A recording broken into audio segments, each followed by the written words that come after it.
Ekukhuleni kwami kube nzima. Besilima sidla washona kwazilo namhlanje kunzima. Sengiphenduka isigqila akekho ozongisiza le mpilo usizi futhi ayigculisi.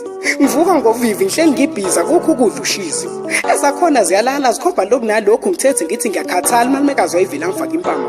Nalapha kusiza ukukhala izinto ngizithola ngamagama. Uma ngidla evela athi ngiqeda ukudla kwabantwana. Kangisuzokudla kwesikole ngoba nakhona kuyaphakwa. Kangibuye nakho evela kuchithe eminyango. Sekubhala nginovalo ngoba evela ngithume ngisafunda noma athi namhlanje akekho ozofunda kodwa bakhe babefunda.